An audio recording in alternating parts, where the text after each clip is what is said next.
Tesis 6. La tesis que hoy vamos a leer habla de la violencia pública y de la violencia privada. Y cómo esas dos formas de violencia se han ido generando a lo largo de la historia de la sociedad, pero en la sociedad capitalista se articulan de una manera muy peculiar. Y además, en esta sociedad capitalista contemporánea, se articulan entrelazándose con violencias imperialistas, raciales, culturales, de todo tipo. Nos van a decir las autoras que la violencia de género es una violencia que tiene múltiples aristas y que debe atacarse cada una de esas aristas simultáneamente con las demás. No basta con intentar resolver la violencia de género en lo institucional cuando el ámbito de lo privado queda inmune a cualquier tratamiento que se le dé. No basta tratar la violencia de género en la calle o en el ámbito laboral, cuando la mujer llega a la casa, la madre, la hija, la hermana llegan a la casa y se enfrentan a la violencia privada oculta en el espacio doméstico. No basta resolver la violencia en el espacio doméstico cuando sales en tu vida precarizada y te enfrentas a los abusadores, a los explotadores, maltratadores, violadores, en el ámbito laboral, en la calle, en la policía, en la cárcel, en la universidad, en el ejército. Sí, la violencia de género es una violencia que afecta a todas las dimensiones en las que se mueve un ser humano, en las que se mueve una mujer en la sociedad contemporánea, y debe ser atacada simultáneamente en todos esos ejes. Tesis 6. Luisa, por favor, comienza tú, por favor. La violencia de género adopta muchas formas, todas ellas ligadas a las relaciones sociales capitalistas. Nos conjuramos para combatirlas todas, nada menos. Los investigadores estiman que globalmente 1 de cada 3 mujeres ha experimentado algún tipo de violencia de género en el transcurso de su vida. Muchos de los acosadores son compañeros cercanos, responsable de un escandaloso 38% de los asesinatos de mujeres.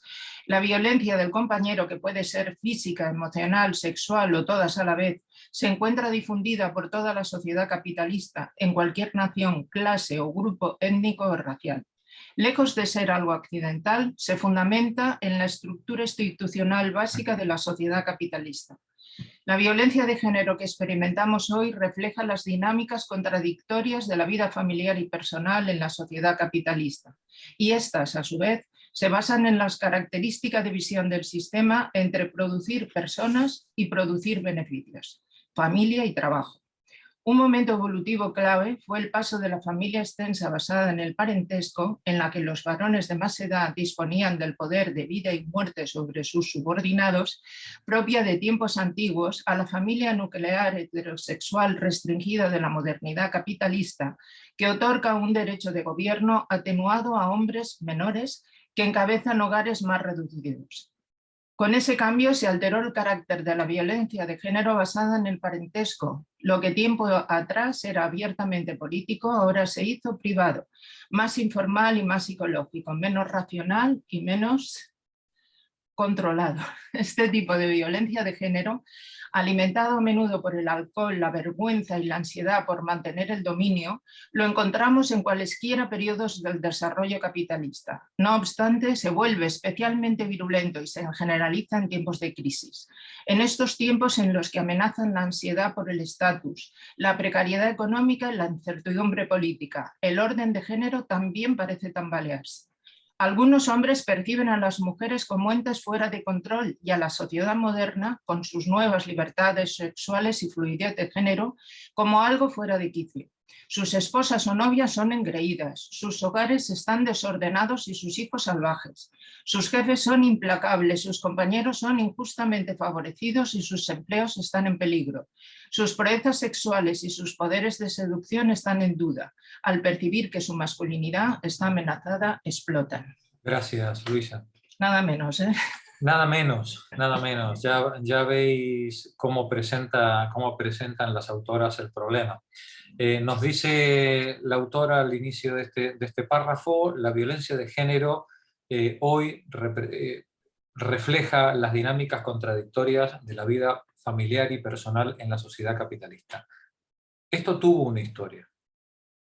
Y un momento de inflexión fue sin duda el paso de la familia extensa, de la familia patriarcal primitiva, a la familia nuclear moderna propia de la sociedad capitalista.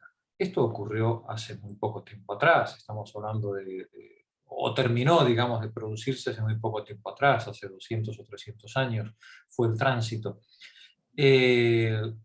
No obstante, la familia patriarcal también tuvo una larga historia de milenios, en la que todos los sujetos del grupo humano, del grupo de convivientes, políticos, descendientes genéticos, todo este grupo humano estaba de una manera u otra sometido a la autoridad del grupo. Una autoridad del grupo que se expresaba en los ancianos, en los mayores y en la figura del pater en el mundo latino, ¿no? En el mundo romano. Pero igual que en el mundo del pater, en el mundo del patriarca, o como le queramos llamar en cualquiera de los otros modelos,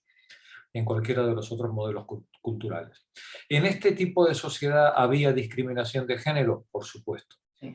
¿En este tipo de sociedad había división sexual del trabajo? Por supuesto. También. ¿Había violencia de género? También. ¿Vale? Sí, claro que sí. Pero en este tipo de sociedades, en este tipo de organizaciones políticas o tribales, familiares, de clanes, la discriminación y la violencia se ejerce más por motivos políticos y por cuestionamientos políticos que por otra cosa. Es la necesidad de mantener el orden y el criterio de funcionamiento y el reparto de trabajo y de riqueza, de tareas y responsabilidades dentro del grupo que está sometido al mando de esta autoridad de ancianos o del patriarca, ¿no? Por tanto, la violencia que se ejerce es una violencia, dicen las autoras, de tipo más público que privado. Más público que privado. Cuando hay que poner en orden a alguien, quien pone orden es el grupo a través de su consejo de ancianos o a través del órgano de gobierno patriarcal. Cuando pasamos a la familia, nuclear heterosexual moderna, la violencia empieza a aplicarse de otra manera. De una manera más privada, más escondida, casi a veces más que escondida, oculta, y desde luego practicada por los hombres de ese grupo humano, de ese grupo familiar, contra las mujeres, las niñas del pequeño grupo de esta familia nuclear heterosexual. Nos dicen las autoras, lo que tiempo atrás era abiertamente político, ahora se hace privado. Más informal, más psicológico, menos racional, menos controlado, más arbitrario, más al arbitrio de quien aplica la violencia. En la violencia pública, el que aplica la violencia tiene que dar razones. En la violencia privada no se dan razones. Este tipo de violencia de género, nos dicen las autoras, alimentado a menudo por el alcohol, la vergüenza, la ansiedad por mantener el dominio, lo encontramos en cualquiera de los periodos de la sociedad capitalista. Pero se vuelve especialmente virulento en tiempos de crisis. En tiempos de crisis, los hombres del grupo, los varones del grupo, se sienten amenazados. Sienten la ansiedad por la pérdida de estatus, por el desclasamiento, la precariedad económica, este macho proveedor de pronto en el momento de crisis se encuentra con que ya no es capaz de seguir proveyendo. Si hay incertidumbre política igual, y el orden de género en estos momentos de crisis también parece tambalearse. El macho proveedor pues resulta que ya no es capaz de proveer o no lo es en las mismas condiciones que lo hacía antes. Algunos hombres, dicen las autoras, perciben a las mujeres como entes, como seres fuera de control. Es que hacen lo que les da la gana. y perciben a la sociedad que les rodea como algo totalmente desquiciado. Estas libertades sexuales, esto de que estas formas nuevas de entender la sexualidad, las esposas, las novias, se suben a la parra, dicen los machos, machos precarizados, se suben a la parra, están engreídas, sus hogares están desordenados, sus hijos están asalvajados. Y la culpa de que los hijos estén asalvajados, que en más de un caso llevan razón, que están asalvajados, la culpa de que los hijos estén asalvajados, ellos no la echan a la sociedad, a la comunidad, a la estructura social. La echan a esas mujeres que tienen a su alrededor, que no han sabido poner orden en su hogar. Y cuando estos machos proveedores van al trabajo, se encuentran con jefes implacables. Los compañeros de estos machos proveedores, en tiempo de crisis, resulta que son favorecidos, ellos no entienden por qué, y se encuentran con sus empleos o los pierden o al menos los perciben en peligro. Inclusive, nos dicen las autoras, sus poderes de seducción, sus proezas ya están en duda. Perciben que su masculinidad está amenazada y explotan. No debe leerse esto que acabamos de oír, no debe entenderse o de leer como una justificación. Es la explicación que los machos proveedores desclasados dan a su comportamiento.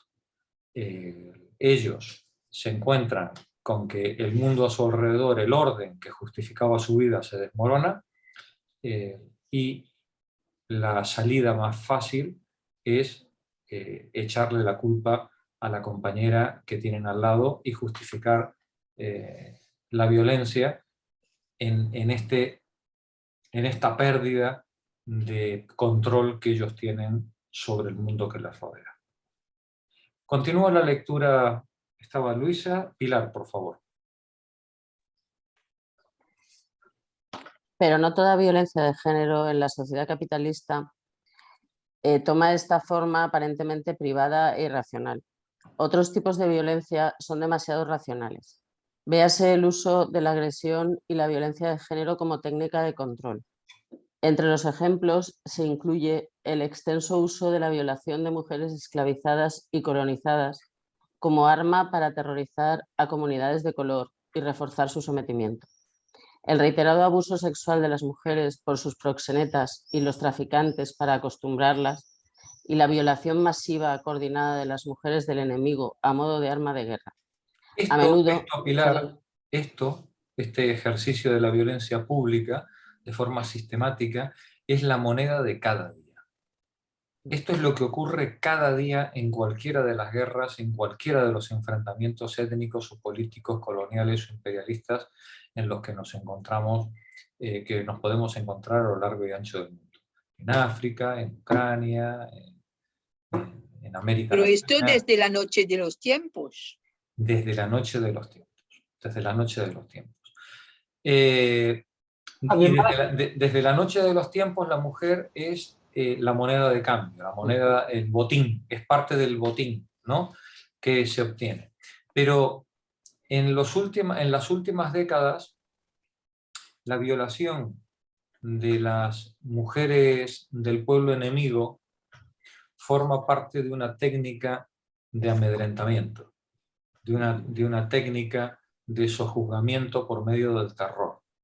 Esto lo vimos en Bosnia-Herzegovina, lo vimos en Kosovo, no hace falta irse muy lejos, esto lo hemos tenido en Europa hace muy poquitos años, ¿no? El uso de la mujer, del enemigo, de las mujeres del pueblo enemigo como instrumento de para aterrorizar, ¿no? Que además, Jorge, he leído últimamente que actualmente en Ucrania están intentando acusar a los rusos de eso mismo, de utilizar a las mujeres como aterrorizar a... Exactamente lo que dice aquí, ¿eh? Y la violación masiva y coordinada de las mujeres del enemigo a modo de arma de guerra. Sí. Sí. Anteayer creo que están iniciando un proceso para implicar o para culpar a Putin de eso, de que está realizando todo tipo de crímenes de guerra prácticamente para juzgarlos inmediatamente. Sí. Yo creo que esto lo trata muy bien Rita Segato, ¿no? Este asunto del uso de las mujeres en las contiendas y en las guerras como, bueno, pues como una manera de amedrentar, efectivamente. Si tienes a mano algún artículo de Segato o alguno de los vídeos, por favor, cuelga el enlace, ¿vale? Igual Isabel lo tiene más a mano. Isa, si tú recuerdas alguno de los de Rita Segato que habla de esto... Vale, yo mandaré alguno, sí. Ya me sí. Sí, no. No, que me ha venido a la mente cuando lo estaba leyendo, pues eso, en las conversaciones de cuñados, ¿no? Cuando se dice, claro, míralas, vienen las pateras embarazadas, para así, ¿sabes? Poder entrar más fácilmente. Dices, ¿de verdad? O sea, hay que escuchar esto. Quiero decir, esas mujeres llevan una singladura superior a los meses de embarazo, que significa que la mayor parte de ellas han sido violadas en el camino. Y entonces dices, ¿y se sigue escuchando esa conversación de cuñados? O sea, mira, vienen embarazadas para así quedarse y tal. De verdad. Sí, o tienen que pagar con sexo parte del billete para el derecho de subirse a la patera, ¿no? Sí. Como por Además, ejemplo...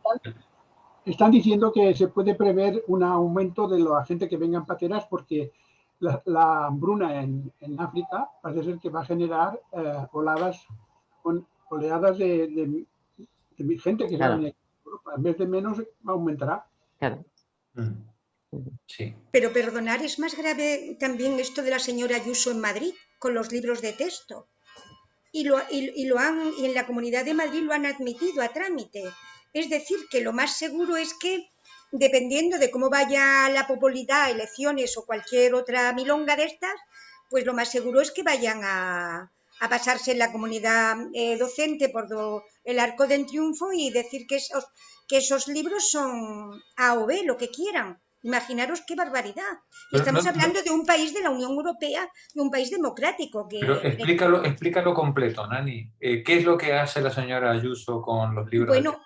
Bueno, y la señora Olona, pero Jorge, pero lo grave es que parece ser que yo he leído que la comunidad, el estamento que corresponda lo ha admitido a trámite, esta propuesta de esta señora. El que esta señora diga que vuelan los burros, pues bueno, es una campaña electoral, porque ella lleva su campaña electoral para enfrentarse y ser presidenta del gobierno, ¿de acuerdo? Todo es muy legítimo y todo se puede entender, pero lo que yo no entiendo es que esta barbaridad o esta parida que se le ha ocurrido a ella y a su equipo, porque parece de su equipo, para su campaña electoral, haya sido...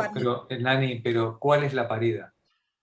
Joder, la parida, Te digo Jorge, porque como todos los días hay una, ilústranos sobre cuál es de la que estás hablando. Pues que quiere que los libros de texto de los niños se cambien y no digan porque dicen barbaridades como que se les enseña eso, porque hay que violar no sé qué, las barbaridades de esta señora, pero que yo lo que me refiero que lo más grave es que haya sido admitido para que efectivamente pueda en un futuro haber un estamento que esto lo vea y lo cambie. Nani, Dime. Yo he leído que hay jerarquía de leyes, hay unas leyes que predominan sobre otras y las generales del gobierno no pueden ser anuladas por las de las comunidades autónomas. He leído eso, ¿eh? Sí, todo eso, Julián, todo eso me parece muy bien, pero quiero decir, ¿sabes? Porque no puedes imponer tu ley autonómica a la ley del Estado. Ya. Hay una jerarquía de leyes. Creo que lo que se refiere, Nani, es lo inadmisible de esto. Yo a quien se lo he oído es a la señora Ayuso y habla de adoctrinamiento en los libros de texto y que se continúen con los del año anterior, como haciendo un favor. Y todo esto se normaliza, que es lo verdaderamente grave desde mi punto de vista.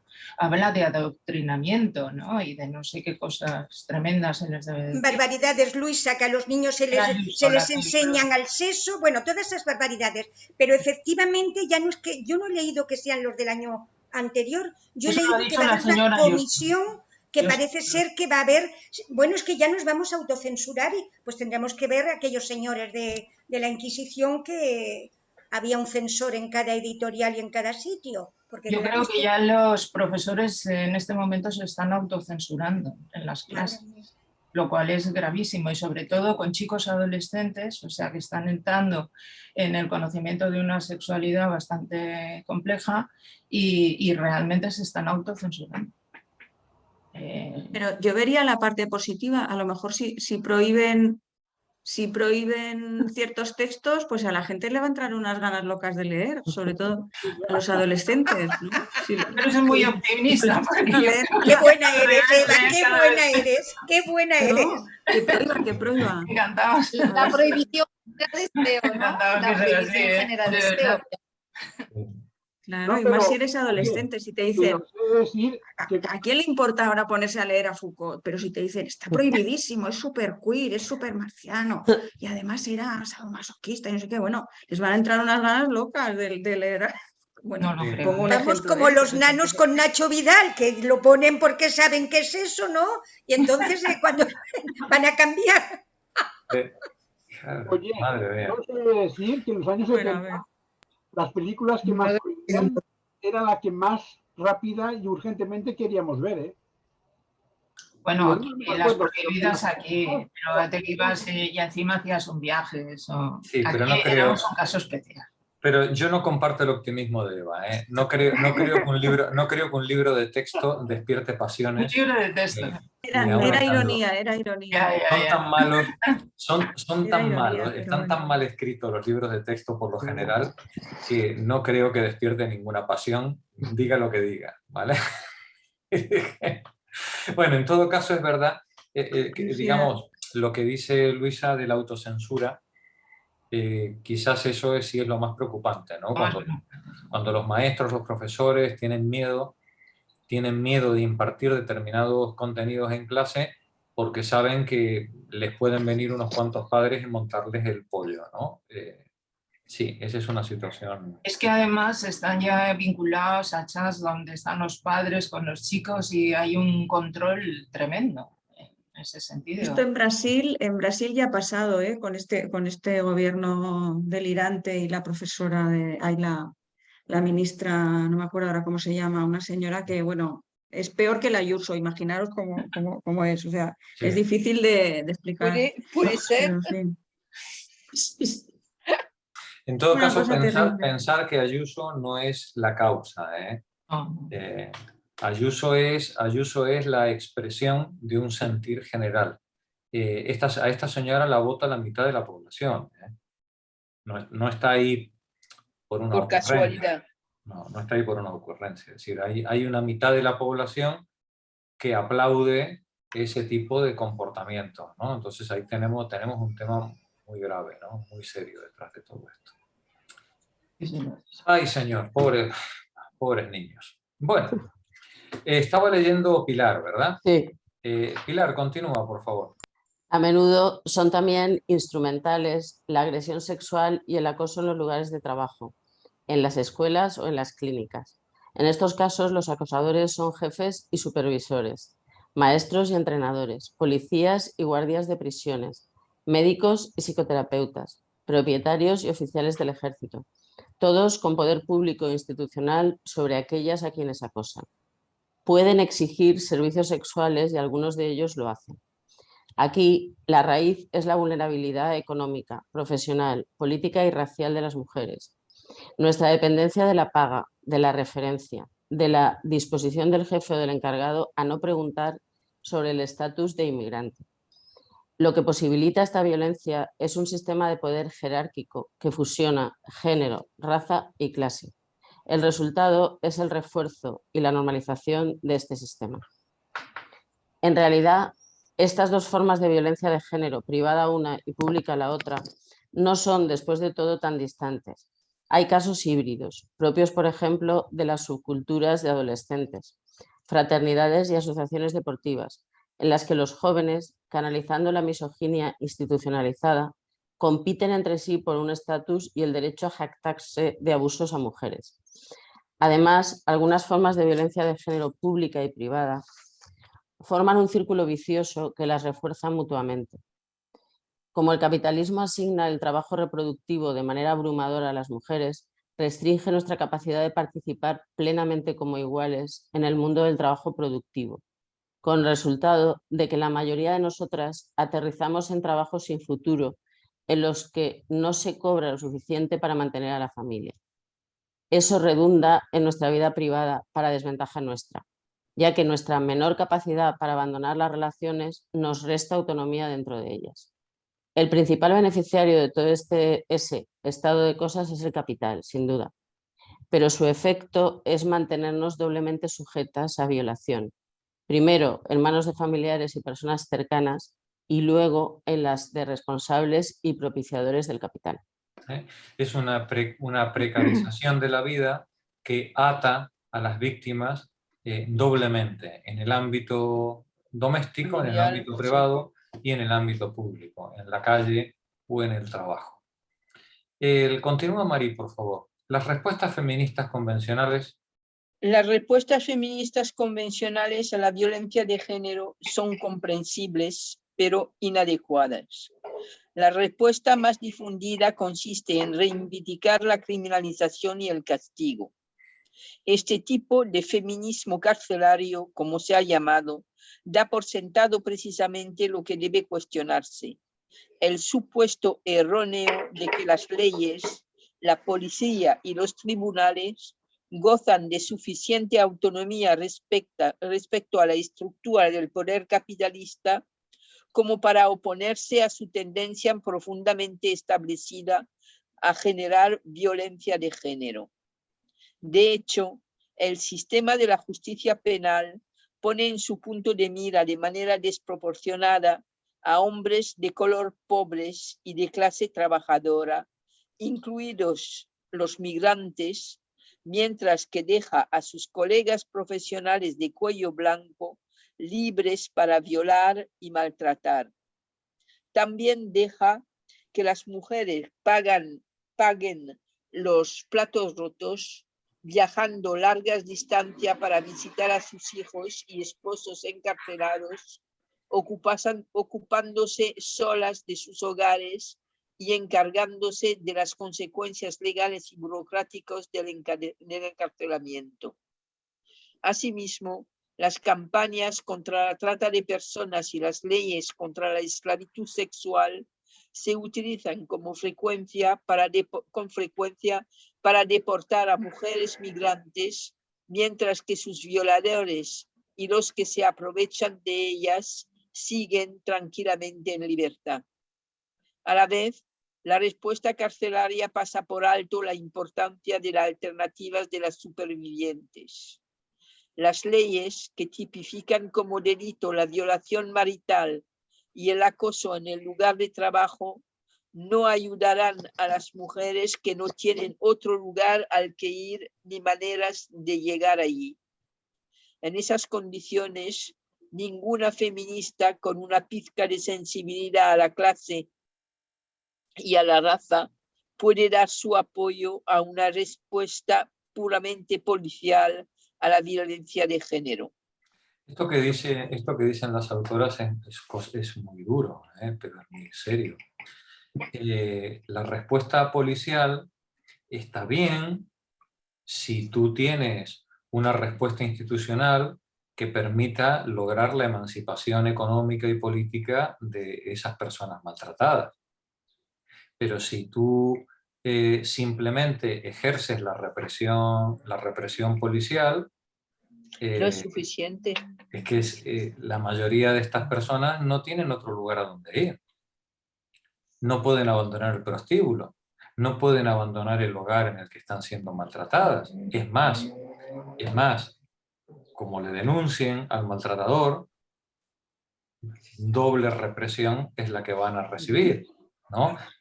A lo mejor no por el maltratador que está encarcelado, pero están sus hermanos, están sus padres, sus hijos, los tíos, ¿no? que están alrededor. Porque lo que es misógino es la estructura de la comunidad en su conjunto.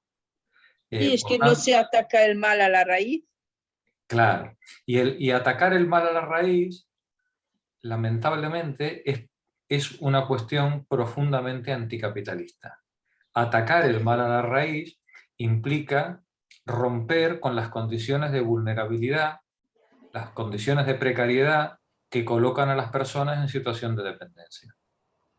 Si tú quieres atacar el problema de la misoginia o de la violencia de género, primero tienes que crear, o junto con esa represión, tienes que crear las condiciones económicas que permitan a la persona tener otra alternativa.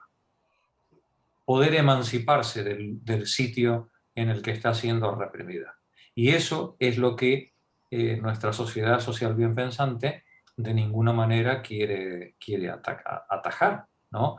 Y es suministrar los recursos materiales para que no existan personas que tengan que verse obligadas a aguantar la explotación sexual o la explotación laboral, ¿no? O en este caso la violencia de género.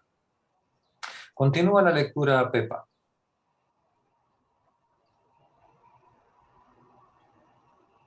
Igualmente, ¿nos habíamos quedado ahí? Sí. Sí. Igualmente adecuadas son también las soluciones de mercado. Igualmente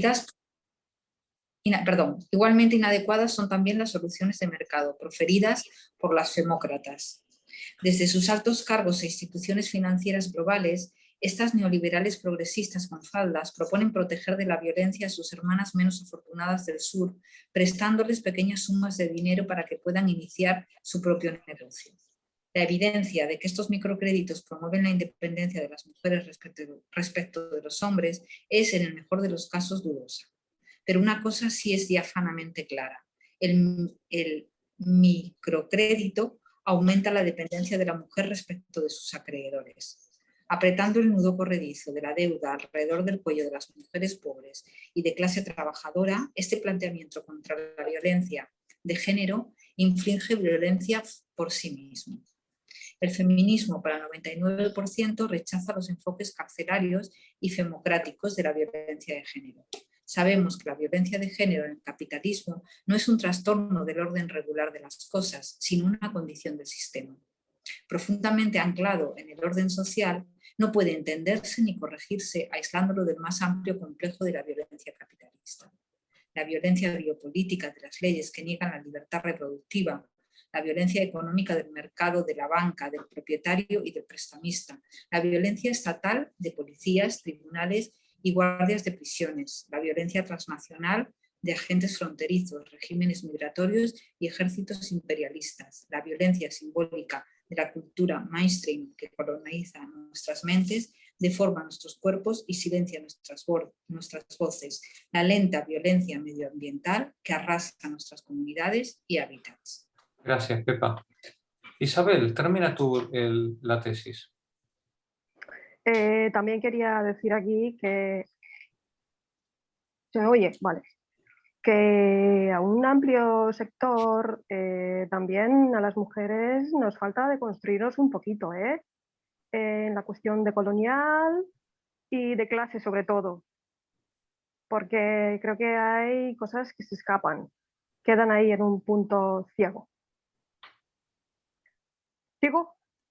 ¿Te refieres, Isabel, a que una buena parte de las mujeres no es consciente de su posición de privilegio?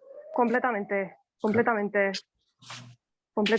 No se queda en una forma plana, se quedan ahí como si no estuviera. No hay una mirada acertada respecto a eso. Claro. Seguramente con el feminismo pasa lo mismo que con la conciencia de clase, ¿no? Pues hay un enorme punto ciego en el que una buena parte de las víctimas no lo ven, no son conscientes de lo que está ocurriendo. Claro. Sí. Claro. Muy bien. Pero, perdón, Isabel, ¿te refieres a las víctimas? O sea, quiero decir, a las No, personas... no, las no víctimas. Ah, vale. Lo que aquí se denomina un feminismo del 99%, pues hace falta hacer mucho trabajito, porque no hay un feminismo 99%. No, claro que no. No, yo es que lo había interpretado como las personas, o sea, bueno, que sí, yo conozco a muchas, ¿no? Que dicen, eso a mí no me pasa, eso a mí no me ha pasado nunca, ¿no? Es falso, que nos pasan muchas cosas nos pasan muchas cosas que no somos conscientes de ello, más que cuando ya ha pasado y ya cuando se vuelve sobre ello. Y a lo mejor hasta cuando estás delante de la otra y te das cuenta que acabas viendo cosas que antes no veías. Uno de los problemas de las mujeres sometidas a violencia es que no reconocen que están ejerciendo esa violencia. Esa es otra, sí. O sea que ya llegamos al punto clave. Pero efectivamente las mujeres muchas veces o no son conscientes o no quieren serlo. Y ahí es verdad que hay un punto importante en el que habría que insistir. Perdón, yo quería incidir en un tema que ha sido de pasada, lo de los microcréditos a las personas. ¿Se me escucha? Sí, a otras, sobre todo estos microcréditos que, o bien por la propaganda o bien por los medios, siempre ha estado como muy magnificado por la Iglesia, por las revistas, etc. Y aquí, sin embargo, así de pasada, parece ser que es otro medio, otro punto donde vuelve la mujer siempre pues humilde y racializada y demás, vuelve otra vez a estar sometida con ese microcrédito que le dan. Me gustaría alguna opinión porque no lo había visto yo así, tan fuerte. Eva, ¿tú no mandaste un artículo sobre el tema de los microcréditos? ¿Me suena al grupo? Pues no sé, igual sí, ya no me acuerdo. Pero yo con este tema iba a comentar que, bueno, ahora se habla mucho de la... No sé si me veis porque tengo, creo, la conexión. Está bien, te vemos. Perfecto. Sí, te vemos. El PDF. Pues, Jorge, a mí quítame el vídeo, que me has quitado el vídeo. Venga. Esto es violencia de género totalmente. Digital. Violencia digital. Sí, violencia digital. Estás censurando a Pepa.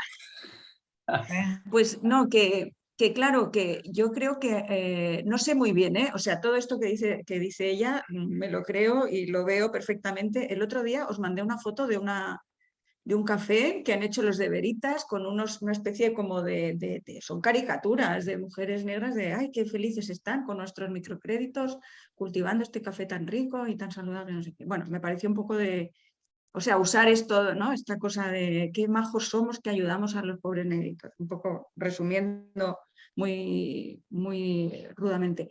Pero que, claro, yo no sé si todos los microcréditos son como dice ella, porque a lo mejor hay muchas señoras en Tanzania que dices, oye, no, que a mí me va muy bien y con esta pasta, pues igual es verdad que es lo que sí, yo ahora estoy también con muchos temas de formación, o sea, intentando autoformarme en temas de antirracismo, porque es verdad que hay un montón de cosas que no nos damos cuenta de lo privilegiadas que somos y privilegiados y tal, ¿no? Pero que a lo mejor, o sea, una cosa es ir de qué majos somos los blancos que les vamos a salvar a los... Cuando dices, no, si es que están así porque les hemos jodido la vida nosotros, ¿no? Encima vamos de salvadores.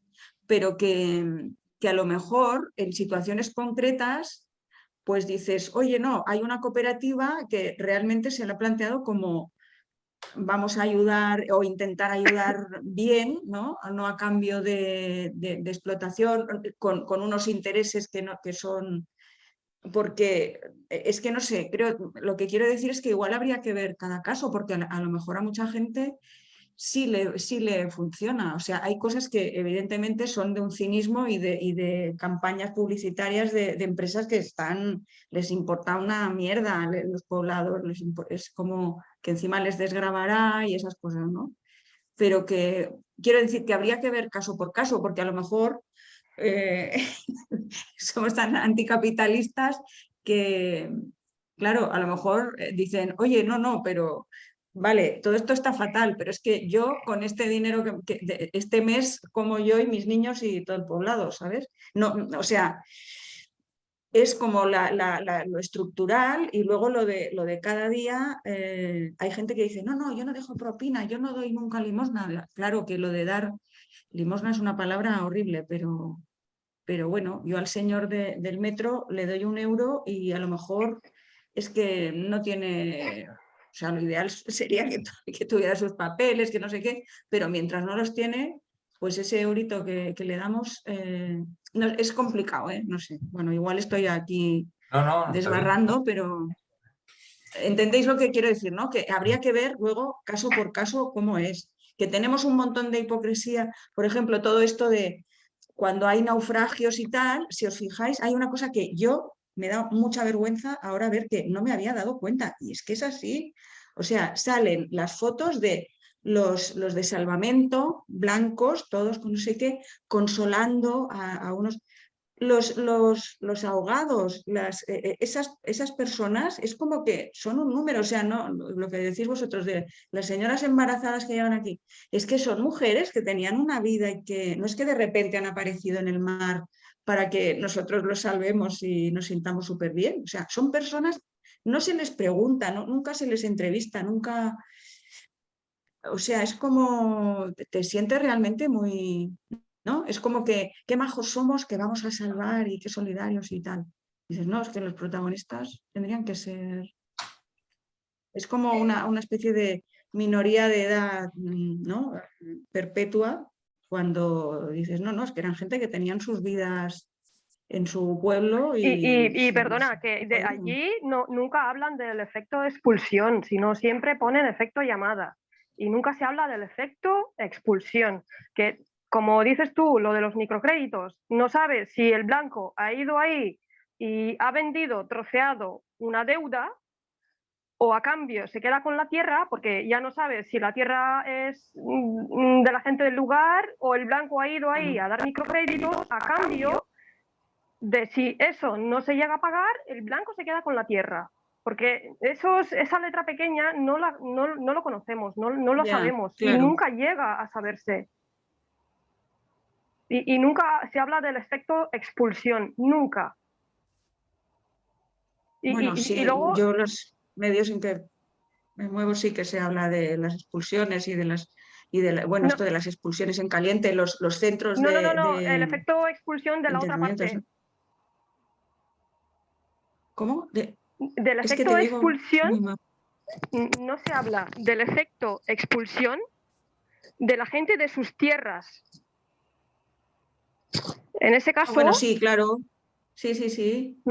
Todos los manteros que están aquí en Barcelona casi todos son senegaleses que eran pescadores, han sido pescadores durante generaciones y han ido ahí, pues no sé si pescanovas y cosas de estas, pescan se les han cargado todas sus riquezas naturales, hacer total pescado en lata que no.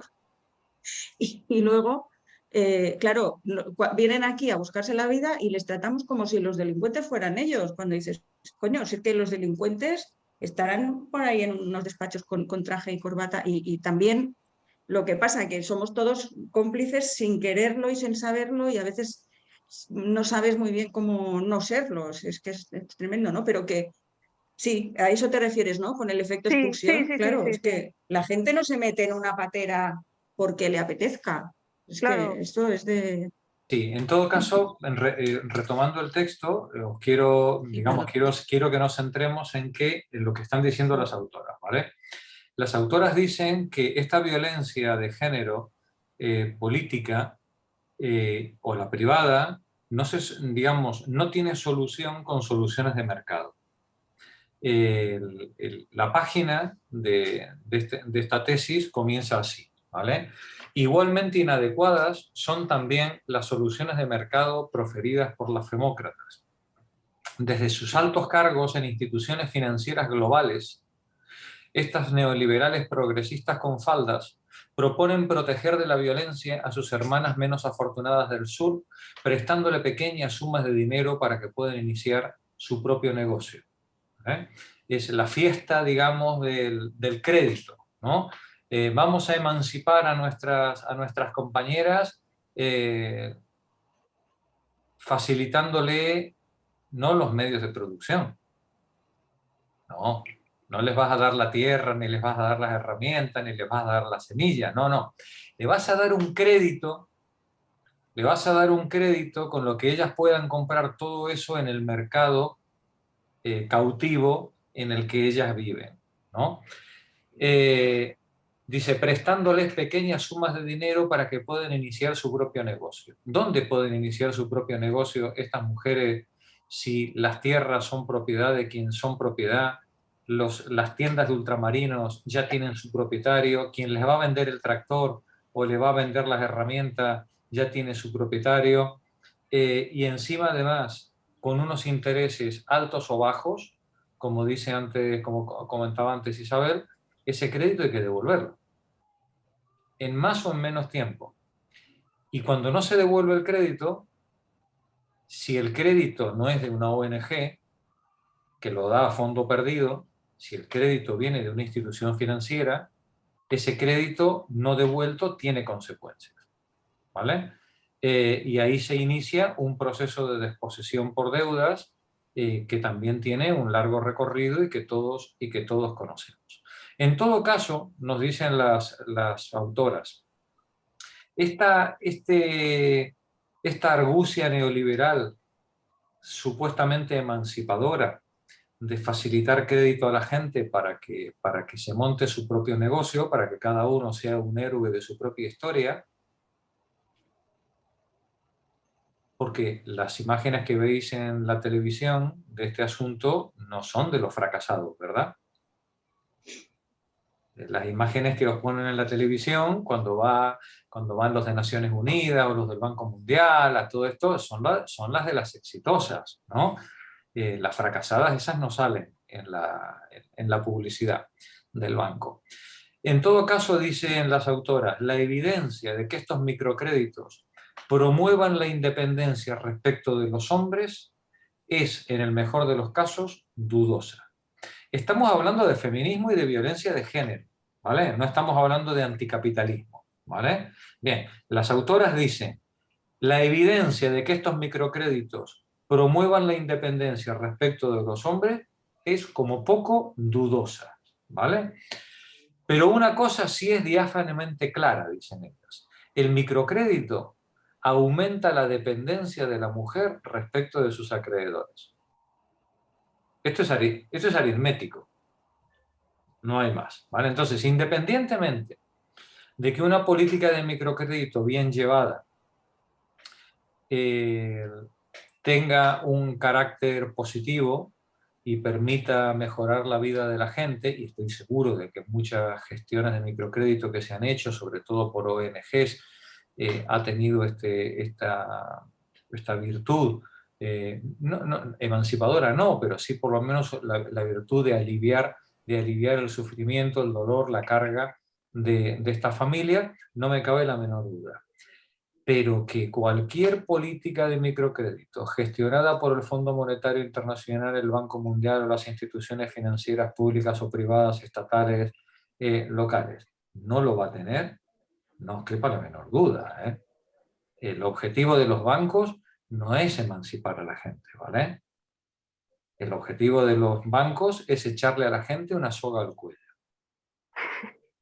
Cuando se quería hacer otra cosa, existía una banca pública que por medio de créditos subvencionados se ayudaba, por ejemplo, al desarrollo empresarial o al desarrollo agrario.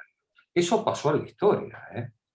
Eso fue el momento dorado de los años 60 en el que los capitales nacionales buscaban la independencia.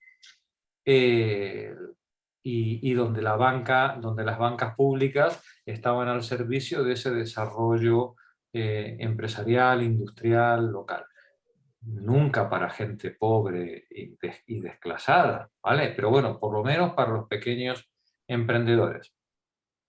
Pero cuando un banco privado os presta dinero por mucho que os digan que es la cara humana del dinero, el objetivo del banco privado es una de dos.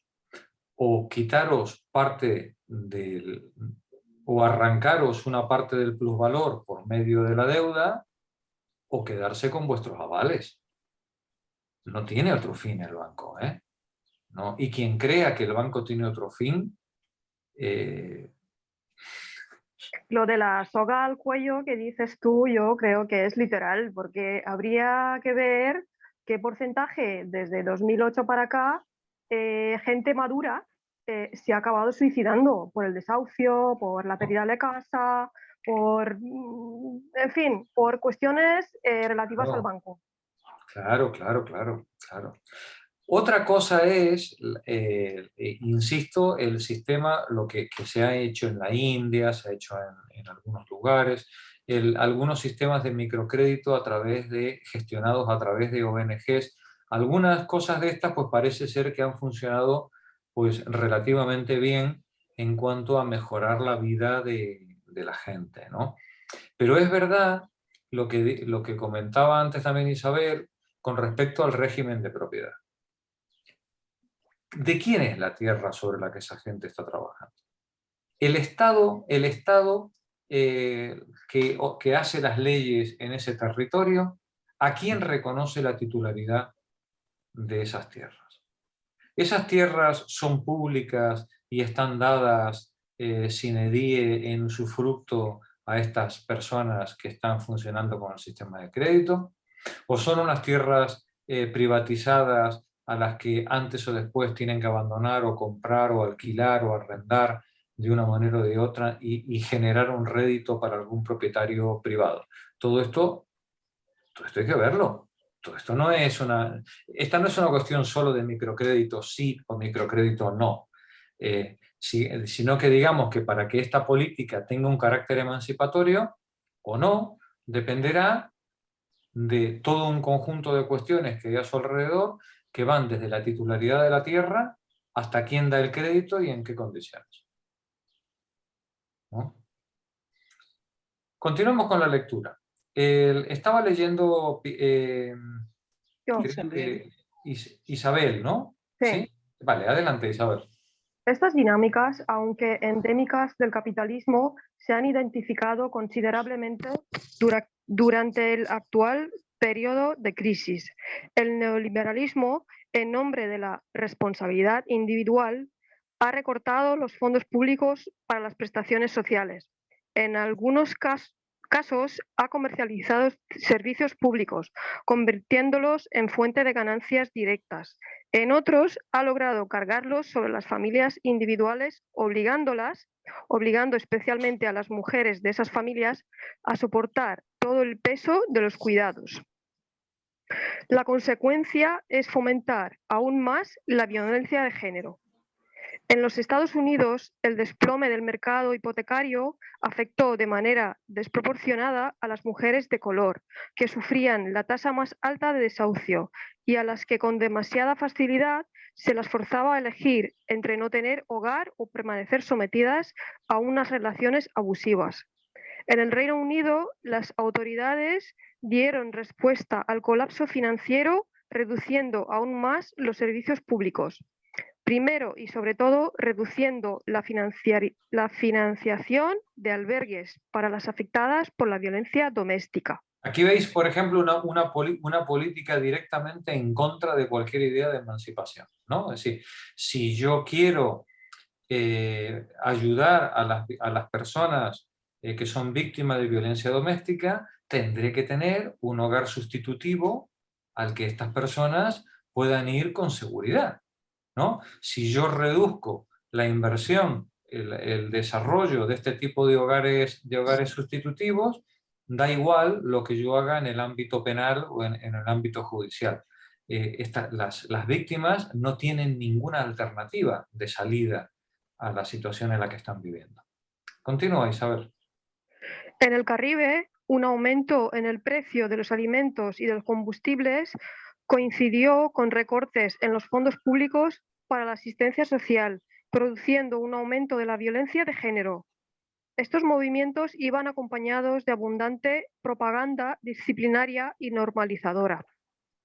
Las repetidas advertencias a ser una buena esposa o a tener más hijos se convirtieron con excesiva rapidez en justificaciones de la violencia contra aquellos que no cumplían con los roles e identidades normativas del género. Gracias, Isabel. Monse, continúa tú. Hoy, por otro lado, las leyes hostiles contra las organizaciones laborales exacerban la violencia en los sectores económicos que dependen en gran medida de las mujeres trabajadoras. En zonas francas de exportación, como por ejemplo las 3.000 maquiladoras de México, la violencia de género se despliega ampliamente como una herramienta para conseguir disciplina laboral.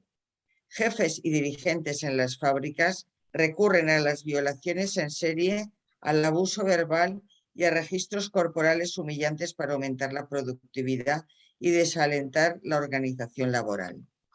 Es solo cuestión de tiempo para que estas prácticas, atrincheradas en zonas de procesamiento para la exportación, se generalicen por toda la sociedad, incluyendo los hogares de la clase trabajadora. En las sociedades capitalistas, por tanto, la violencia de género no va por libre.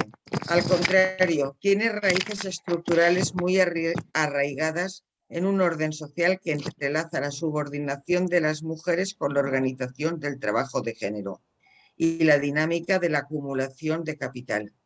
Visto de esta manera, no es sorprendente que el movimiento MeToo empezara como una protesta contra el abuso en el lugar de trabajo, ni que la primera declaración de solidaridad con las mujeres en el mundo del espectáculo viniera de trabajadoras agrícolas inmigrantes en California. Reconocieron inmediatamente a Harvey Weinstein no simplemente como depredador, sino también como un poderoso boss capaz de dictar quién podía trabajar en Hollywood y quién no. La violencia, en todas sus formas, es parte integrante del funcionamiento cotidiano de la sociedad capitalista, porque el sistema puede sostenerse con sus mejores circunstancias solo con una mezcla de coacción bruta y consentimiento construido. No se puede poner fin a una forma de violencia sin poner fin a las demás. Las feministas, para el 99%, comprometidas a erradicar todas esas formas, perseguimos conectar la lucha contra la violencia de género con la lucha contra cualquier otra forma de violencia en la sociedad capitalista y contra el sistema social que las afianza. Gracias, Monse. Nos dicen las autoras, lo que permite la violencia, lo que posibilita la violencia es la vulnerabilidad de las personas. Y la vulnerabilidad de las personas se apoya en su situación de precariedad. ¿Tú quieres eliminar la violencia de género? Elimina la situación de precariedad que permite que una mujer sea oprimida o abusada o violada. Claro, el problema, como bien dicen las autoras, es que eliminar la precariedad no es solamente una política de género. Eliminar la precariedad es un torpedo a la línea de flotación del sistema capitalista. Porque la violencia es la forma de control y explotación por medio de la cual la sociedad capitalista obtiene el plusvalor de la gente. Eliminar la precariedad no solamente eliminaría las condiciones de vulnerabilidad de las mujeres, sino que al eliminar la precariedad, tú eliminarías las condiciones de vulnerabilidad de cualquier ser humano para ser explotado o abusado, sea sexualmente o sea laboralmente. Atacar las condiciones de precariedad que generan la vulnerabilidad de las personas, eso es una política directamente anticapitalista. Porque, por ejemplo, eso pasaría con la prostitución. Igual, claro. Claro, La trata de personas, de la cual una parte es para prostitución, pero hay otra gran parte de trata que es para explotación laboral, ¿vale? La compraventa, el tráfico de seres humanos en el mundo, se apoya en la vulnerabilidad de los seres humanos, en la precariedad en la que viven, que prefieren sufrir cualquier vida desgraciada con tal de tener una mínima promesa de salir de la situación en la que están. ¿Cómo pensáis, cómo podemos pensar que un ser humano arriesgue la vida en un bote inflable para cruzar el Mediterráneo, pasando por todas las mafias en las que les pegan, les maltratan, les explotan, les violan en el sitio del embarcadero, más todo el enorme viaje de centenares de kilómetros o miles de kilómetros que tienen que hacer para llegar hasta ahí, siendo violados, maltratados, pegados, matados, humillados? ¿En qué condiciones de precariedad tienen que estar en su sitio de origen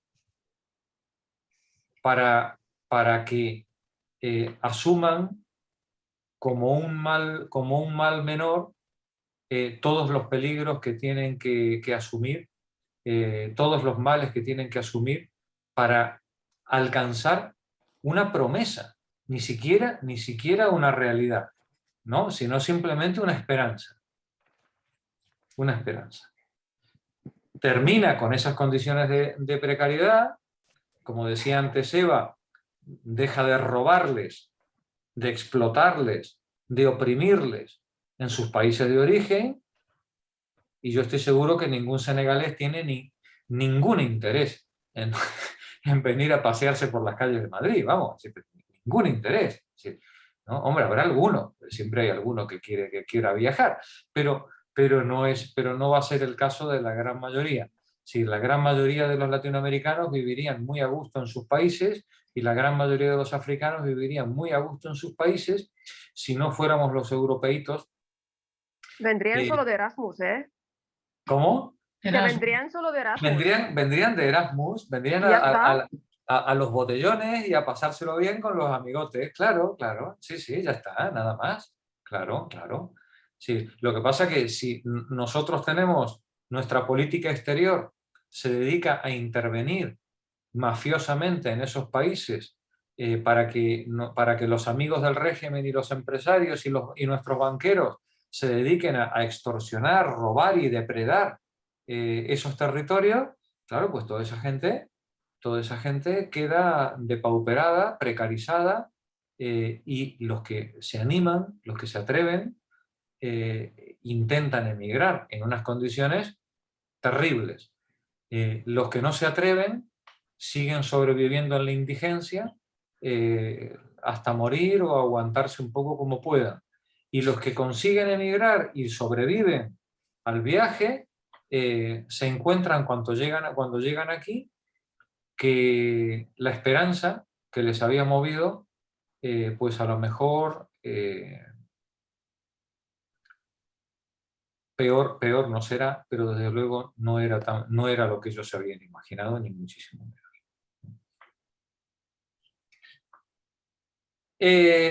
Y de esto habla la tesis 7. El capitalismo no quiere eliminar, por ejemplo, la prostitución. El capitalismo lo que quiere es regularlo y que genere beneficios legítimos, que genere PIB. El capitalismo lo que quiere es transformar todo agujero de precariedad, todo nicho de precariedad, lo quiere transformar en una oportunidad de negocio. Donde haya un ser humano precario, hay un ser humano explotable. Y si hay un ser humano explotable, a ese ser humano se le puede extraer plusvalor. Eso es lo que busca el capitalismo. Vamos a leer la tesis 7. Maricruz, por favor, adelante tú. Quito el vídeo. Sí. Porque si no, igual. El capitalismo. ¿Se me oye? Sí. Sí, perfecto. El capitalismo trata de regular la sexualidad. Nosotras queremos liberarla. A primera vista, las actuales luchas sexuales presentan una opción inequívoca. Por un lado están las fuerzas del reaccionarismo sexual, por otro las del liberalismo sexual. Los reaccionarios buscan prohibir las prácticas sexuales que, según ellos, violan los valores perdurables de la familia o la ley divina. Determinados a defender esos principios supuestamente eternos, apedrearían a las adúlteras, apalearían a las lesbianas o someterían a las personas homosexuales a una terapia de conversión. Por el contrario, los liberales luchan por los derechos legales de los disidentes sexuales y de las minorías. Respaldando el reconocimiento estatal de relaciones antes tabú y de identidades despreciadas, apoyan el matrimonio igualitario y el acceso del colectivo LGTBQ a las filas del ejército. Mientras que los primeros pretenden rehabilitar arcaísmos regresivos, patriarcado, homofobia, represión sexual, los segundos representan la modernidad, libertad individual, autoexpresión, diversidad sexual. ¿Cómo no ha de ser obvia la opción? En realidad, no obstante, ninguna de las dos posturas es lo que parece. Por una parte, el autoritarismo sexual que encontramos hoy es todo menos arcaico. Las prohibiciones que pretende establecer, aunque se presenten como mandamientos eternos, divinos o costumbres inveteradas, son en realidad neotradicionales, respuestas reactivas al desarrollo capitalista, tan modernas como aquello a lo que se oponen. Y de igual manera, los derechos sexuales que prometen sus oponentes liberales se conciben en términos que presuponen formas capitalistas de la modernidad. Lejos de permitir la liberación real, son normalizadores, estatistas y consumistas. Lejos de permitir la liberación real, son normalizadoras, ¿no? Normalizan la situación de explotación, estatistas, una regulación legal y, por supuesto, consumistas. Gracias, Maricruz. Continúa, Nani.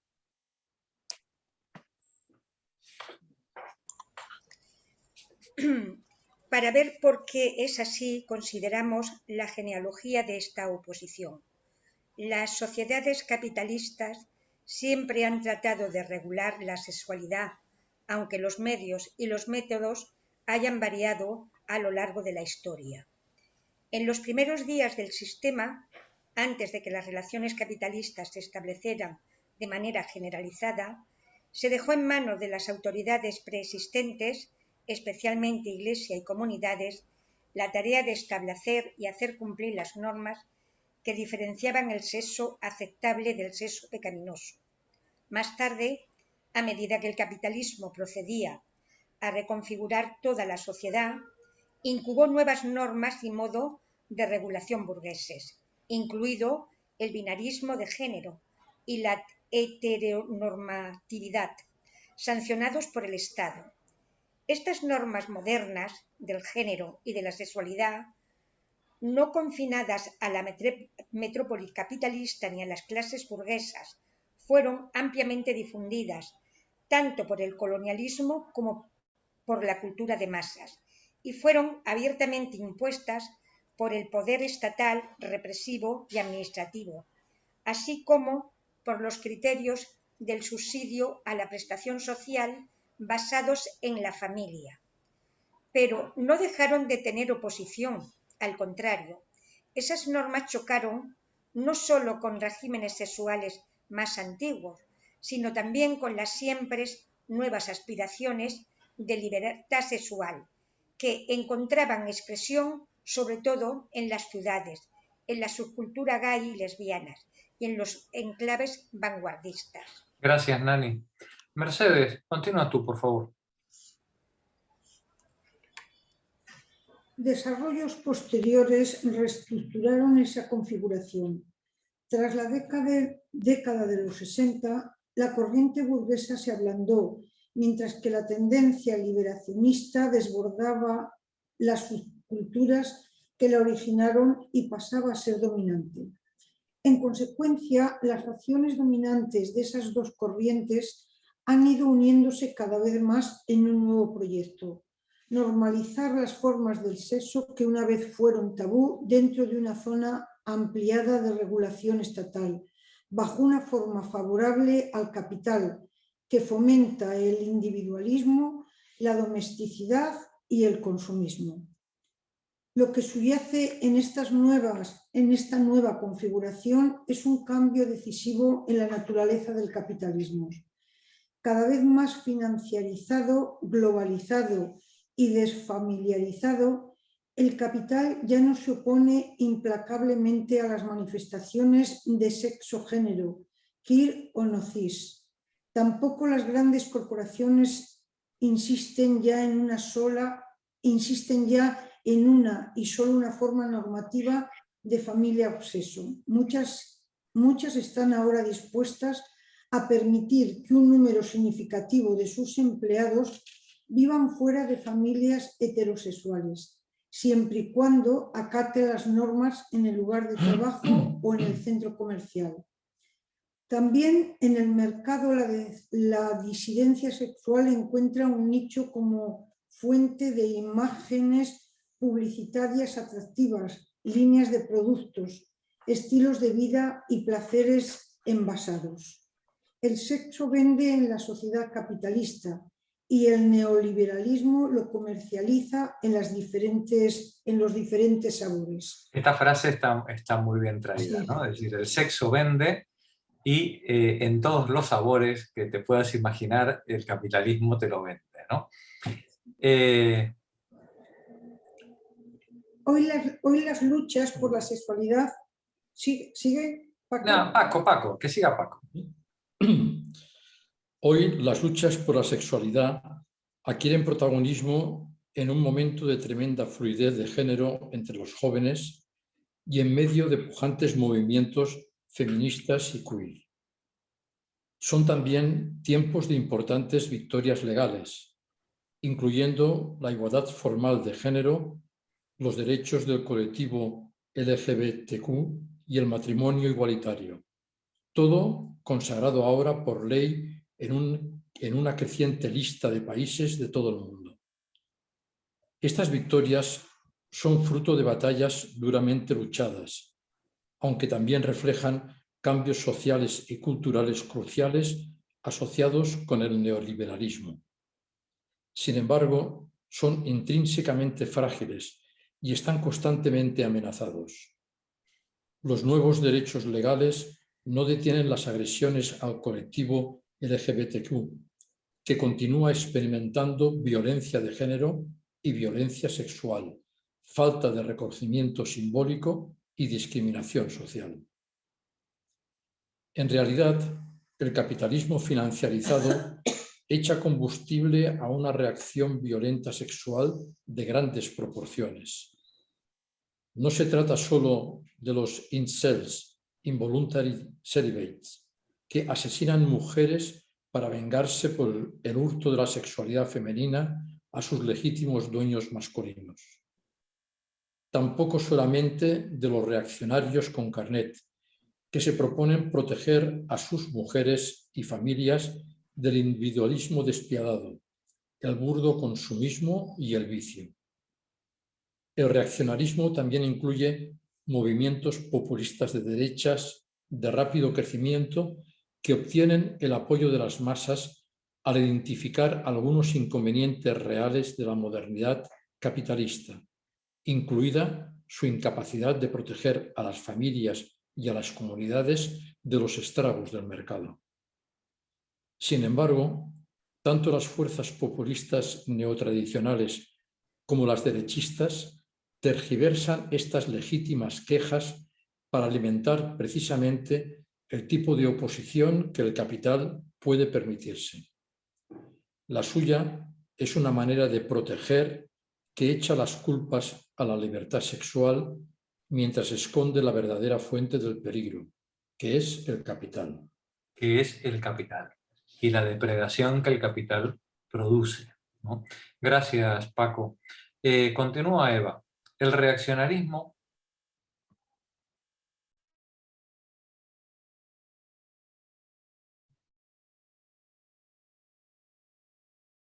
Eva, el micro.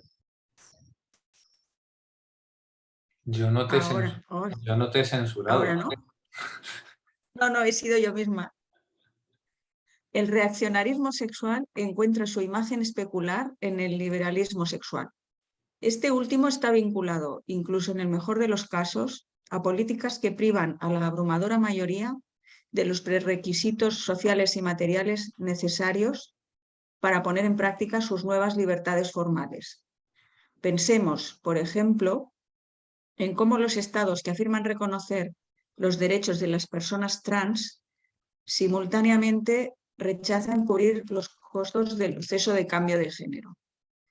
El liberalismo sexual también está vinculado a programas reguladores estatistas que normalizan e imponen la familia monógama. Y asumir esta es el precio que se ha de pagar por la aceptación de gays y lesbianas.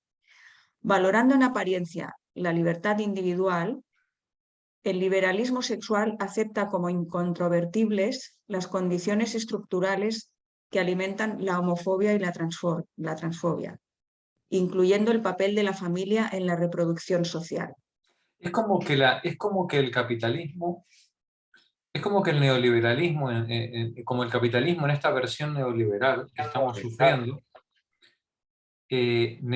vive, se alimenta de generar las condiciones de precariedad y enfrentamiento dentro de la comunidad que le permiten dividir a la gente y explotarla cada vez con mayor impunidad, ¿no? El capitalismo va generando las mismas condiciones que le permiten ahondar o profundizar en esa violencia, en esa explotación. ¿Hay algún micro que está abierto al mismo tiempo que...?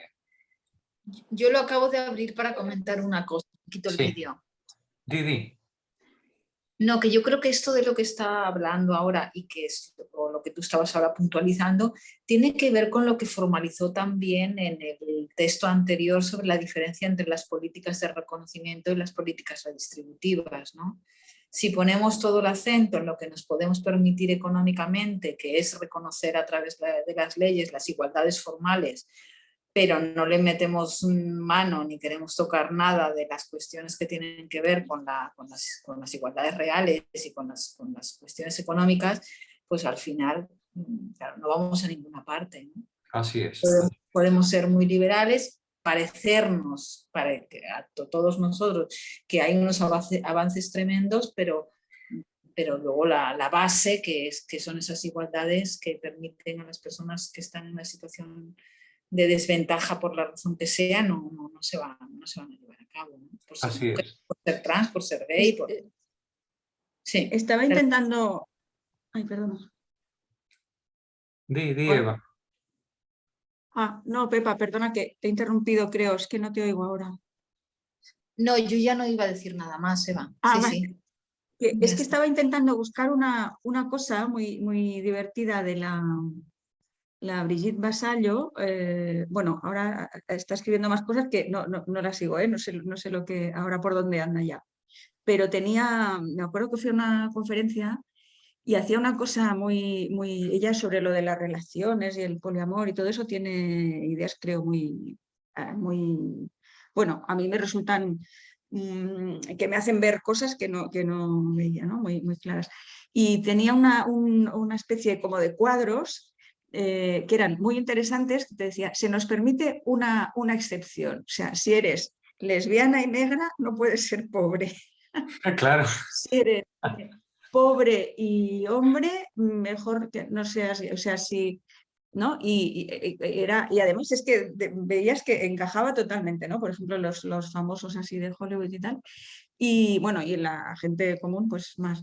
Iba a decir otra cosa y ahora no me acuerdo. Sí, por ejemplo, el tema de los gays, o sea, como se han dado cuenta de que hay un montón de negocios para hombres gays, porque como efectivamente pues son un chollo para el capitalismo, para el turismo y tal, porque tienen mucho poder adquisitivo, no gastan en niños, se pueden gastar en... Y, en fin, o sea, eso se ha aceptado, lo que quiero decir es que se ha aceptado prácticamente unánimemente y la gente no se atreve a ser muy homófoba y tal. Ahora, si tú eres una lesbiana con pintas y marimacho y pobre, eso ya cuesta un poquito más. ¿no? Pero vamos, que... Y lo de queer, que habéis puesto aquí una definición, yo creo que es, en realidad se supone que es que no aceptas meterte o sea, encuadrarte en ninguna categoría fija, ¿no? El tema ahora de las identidades está es un tema muy sensible, muy peliagudo y tal. Por ejemplo, ahora las chicas jóvenes, el otro día oía una escritora que da unos cursos una escritora que hace unas novelas muy interesantes con temática lesbiana, bueno, es muy divertida. Y da unos talleres de escritura y tal, y decía que tenía alumnas así como de 30 años o menos, dice, ninguna se define como lesbiana, dice, todas son queer, yo soy asexual, yo soy no sé qué, yo soy poliamorosa, yo soy no sé qué. Dice, somos una categoría a extinguir, porque según qué ambientes, uy, esto lo estás grabando, bueno, me da igual, según qué ambientes, es como que eres de derechas, te lo juro, tú dices que eres lesbiana y es como que eres de derechas. Es un fenómeno muy curioso. Bueno, sí. Ya está. Sí, Estaba leyendo ya. Es que el concepto queer es un concepto que, claro, que rompe con dos patrones, ¿no? Por un lado, con el patrón heterosexual, que es la inclinación hacia el sexo contrario, ¿no? Y por otro lado, el cisgénero, que es la identificación con tu sexo anatómico. Claro, las personas queer... Perdona, Jorge, lo de sexo anatómico, yo di sexo asignado, porque te van a crucificar si dices sexo eso anatómico. es verdad, es Y verdad. además es verdad, ¿eh? Sexo El sexo que te han asignado. asignado. Sí, Y luego lo de... Y yo, en vez de heterosexualidad, yo siempre defiendo a los heterosexuales y hablo de heteronormatividad, que no es lo mismo. Claro. Porque a ti, que te atraigan como hombre, que te atraigan como hombre autopercibido como hombre o que estés contento con tu género hombre, que te atraigan las mujeres, eso no te hace peor persona ni más capitalista. Quiero decir que el problema es la heteronormatividad obligatoria y reguladora y que constriñe ¿no? O sea, que tienes que ser así y si no eres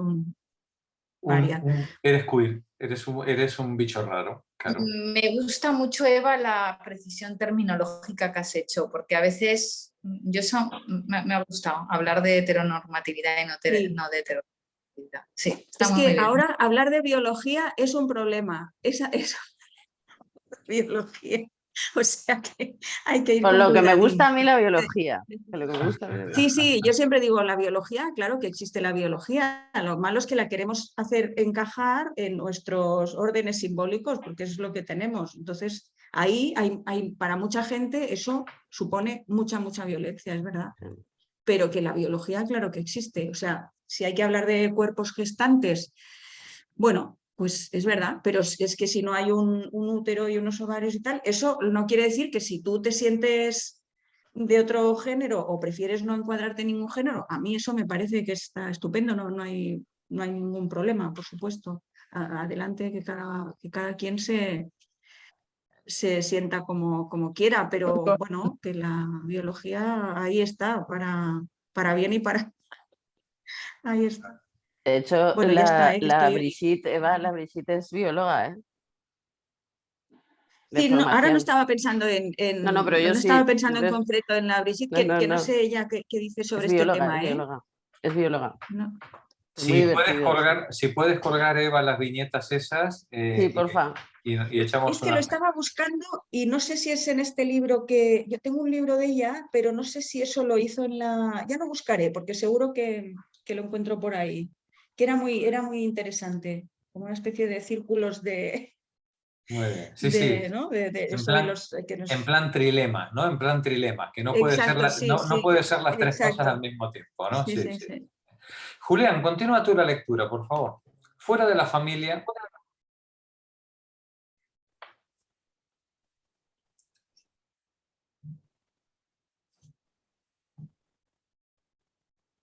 Tienes el micro apagado, Julián.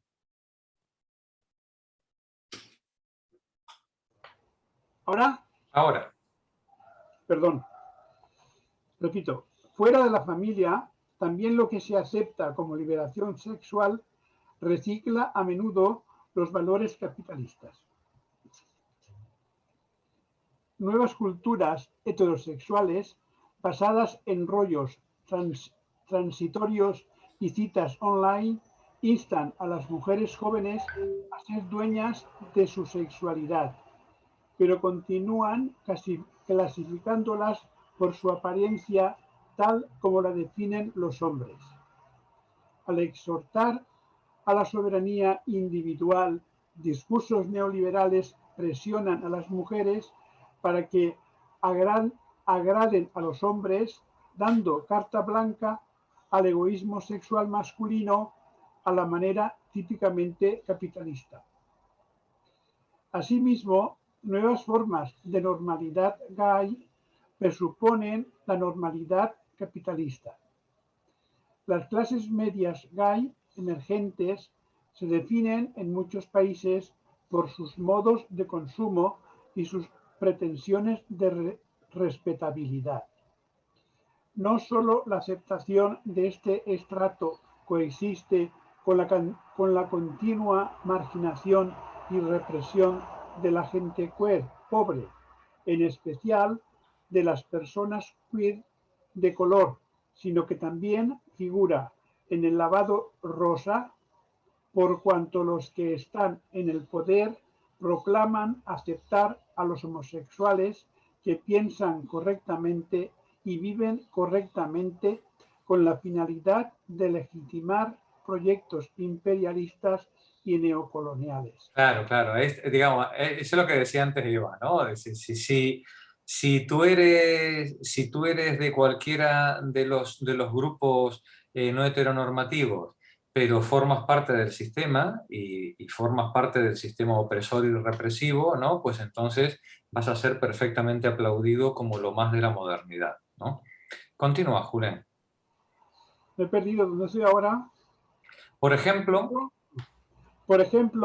agencias estatales israelíes citan su superior cultura gay-friendly para justificar su brutal sometimiento de los atrasados y homófobos palestinos.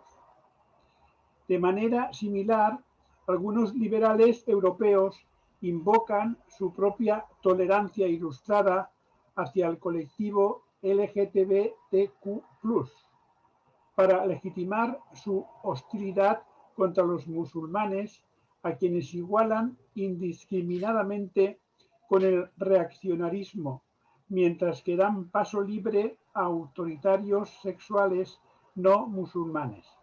Gracias, Julián. Marí, termina tú, por favor. Marisa ha tenido que ir. Sí. Ha dicho que se iba. Sí. Vale, no pasa nada. Luisa, termina tú, por favor. La conclusión es que los movimientos de liberación actuales están atrapados entre la espada y la pared. Una parte de ellos quiere entregar a las mujeres al colectivo LGTBQ+, a la denominación religiosa o patriarcal, mientras que la otra parte nos entregaría en bandeja la depredación directa por parte del capital. Las feministas, para el 99%, nos negamos a ese juego, rechazando tanto la acomodación neoliberal como la homofobia y la misoginia neotradicionales. Queremos revivir el espíritu radical del levantamiento Stonewall en Nueva York en 1969, de las corrientes feministas del movimiento prosexo, de Alexandra Kollontai a Gail Rubin, y de la histórica campaña de apoyo a gays y lesbianas a la huelga de los mineros británicos en 1984. Detente un momentito, Luisa, detente un momentito. Nos dice, rechazando tanto la acomodación neoliberal como la homofobia y la misoginia neotradicionales, queremos revivir el espíritu radical del levantamiento de Stonewall en Nueva York en 1969, que fue el levantamiento que dio el pistoletazo de salida a la revuelta de gays en la época, el que puso en marcha, digamos, todo este fenómeno contestatario. Queremos reivindicar, dice el espíritu radical de este levantamiento, queremos reivindicar el de las corrientes feministas del movimiento prosexo, de Alexandra Kollontai a Gail Rubin. No tiene nada que ver con el prosex, es otra cosa. Esto es el positivismo sexual, lo podéis localizar en la red. Son movimientos muy interesantes. Y la histórica campaña de apoyo de gays y lesbianas a la huelga de mineros de 1984. Luego os pasaré algunos enlaces para que podáis profundizar en estas cosas. Continúa, termina. Más despacio, Luisa. Vale. Luchamos por liberar la sexualidad no solo de la procreación y de las formas de familia normativa, sino también de las restricciones de género, clase y raza, de las deformaciones del estatismo y el consumismo. Sabemos, no obstante, que para llevar a cabo este sueño debemos construir una nueva forma de sociedad no capitalista que asegure las bases materiales de la liberación sexual, entre ellas el generoso apoyo público en la reproducción social rediseñada para una variedad mucho más amplia de familias y asociaciones de personas. Sí, debemos construir una nueva forma de sociedad no capitalista que asegure las bases materiales de la liberación sexual, entre ellas el apoyo público a la reproducción social, rediseñada para una variedad mucho más amplia de familias y asociaciones de personas.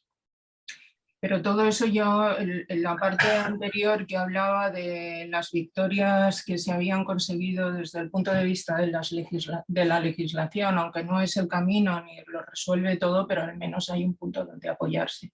No podemos, o sea, el hecho de regular el matrimonio gay, bueno, pues significa que cualquier comunidad, o sea, diga un despropósito cuando ahora legalmente no puede hacerlo. Y aunque no sea efectivamente una gran conquista, porque la raíz del problema no está ahí, sí que yo lo considero una serie de pequeñitos pasos hasta conseguir alguna cosa.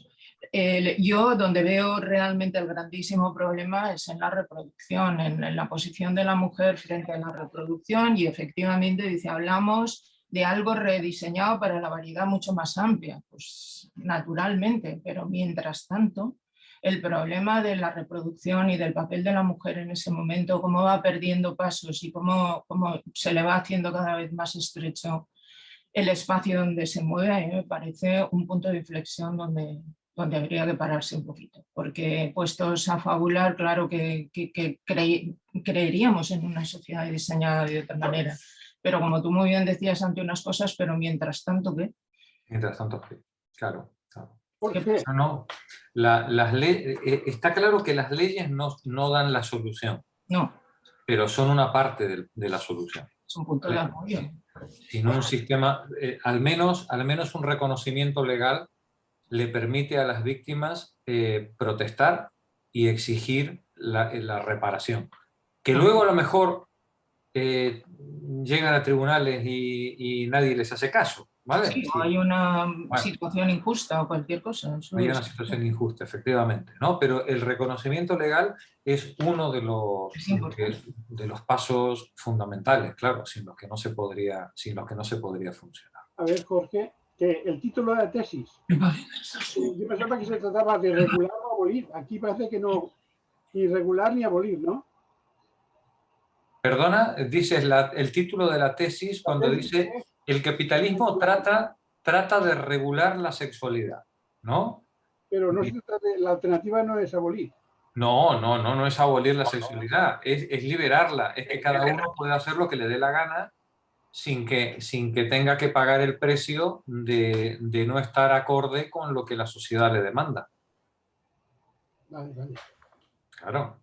No se trata de abolirla, no. Si abolimos la sexualidad, ¿quién va a pagar nuestras pensiones? Pero es que no sé si Julián está hablando de lo mismo. Un poco de ironía, sí, un poco de ironía. Di, Julián, di. Yo creo que Julián se referirá a lo de el debate que se ha tenido no, Julián, y la ley, no a la sexualidad exactamente, sino a la prostitución y esto, y lo que en estos momentos ayer se llevó al Parlamento. Di, Julián, que estás callado ahí sin... No, que pensaba que sería abutado. o regular o abolir, la alternativa, no, no se trata de abolir ni de regular, de liberar.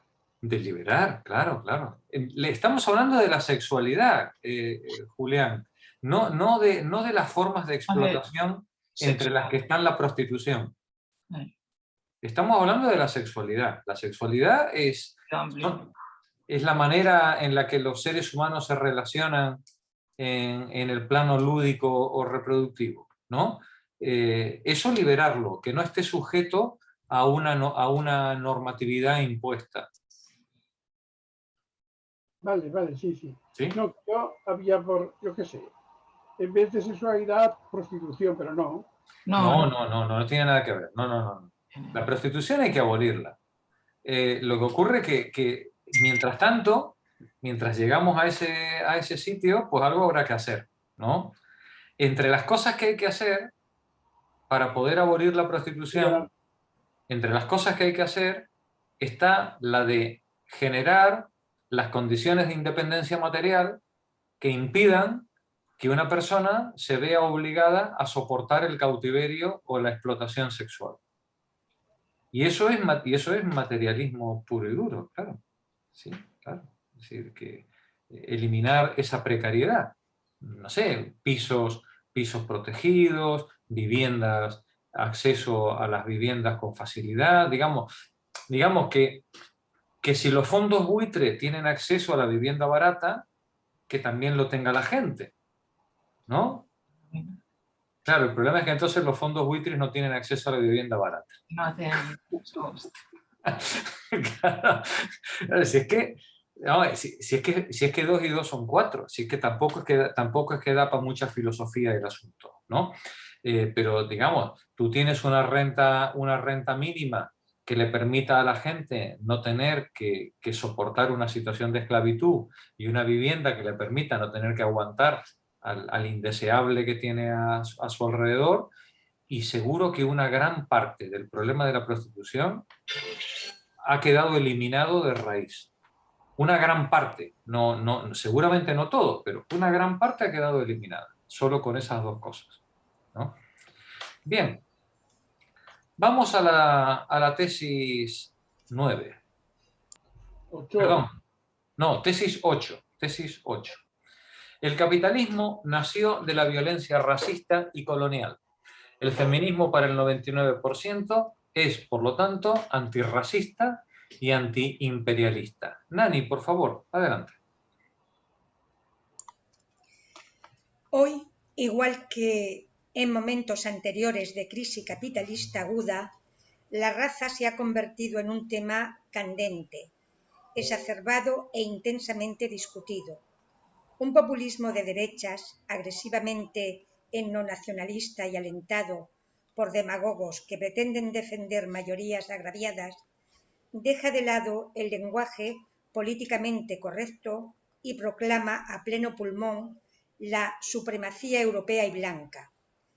Gobiernos centristas cobardes se unen a sus homólogos descaradamente racistas, bloqueando la entrada de migrantes y refugiados, secuestrando a sus hijos y separándolos de sus familias, internándolos en campamentos o dejando que se ahoguen en el mar. Entre tanto, la policía en Brasil, en los Estados Unidos y en otros lugares sigue asesinando impunemente a gente de color, a la vez que los tribunales los encierran en cárceles privadas en cifras de récord y por muy largos periodos. Muchos se escandalizan por estos cambios y algunos han tratado de combatirlos. Activistas en Alemania, Brasil, los Estados Unidos y otras partes han salido en masa para protestar contra la violencia policial racista y las manifestaciones de supremacismo blanco.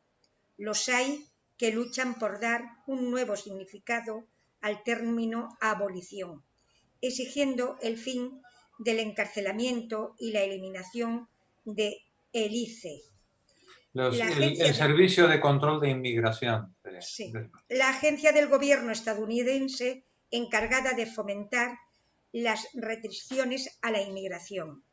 Sin embargo, muchas fuerzas antirracistas limitan sus intervenciones a la denuncia moral, otras optan por jugar con fuego. Obsérvese esas corrientes de partidos de izquierdas en Europa que proponen asumir las posguerras de la derecha. Las propuestas de la derecha, oponiéndose también ellas a la inmigración. Gracias, Nani. Monse, continúa tú, por favor. En esta situación, las feministas, como todo el mundo, deben tomar partido. Históricamente, sin embargo, el historial feminista en relación con la raza ha sido ambivalente en el mejor de los casos.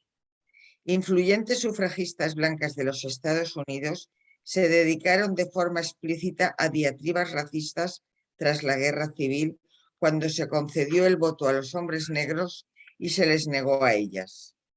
En el mismo periodo y bien entrado el siglo XX, líderes feministas británicas defendían el dominio colonial en la India por razones civilizatorias en clave racial, como algo necesario para levantar a las mujeres de color de su precaria condición. Aún hoy, prominentes feministas en países europeos justifican las políticas antimusulmanas en términos similares. La vinculación histórica del feminismo con el racismo ha asumido también formas más sutiles.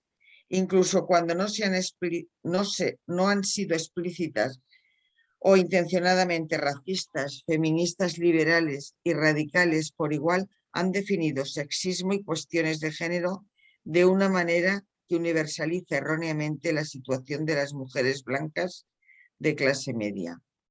Al abstraer el género de la raza y de la clase, han priorizado la necesidad de la mujer de escapar de la domesticidad y salir a trabajar, como si todas fuéramos amas de casa de clase media urbanas.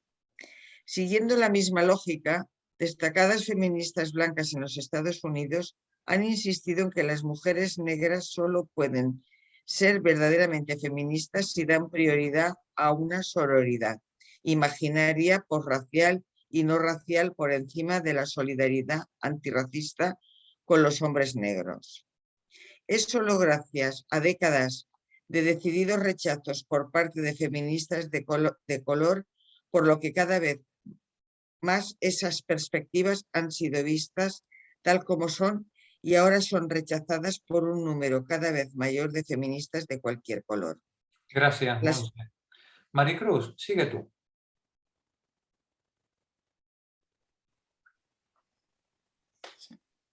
Las feministas, para el 99%, reconocemos sinceramente esta vergonzosa historia y decidimos romper decisivamente con ella.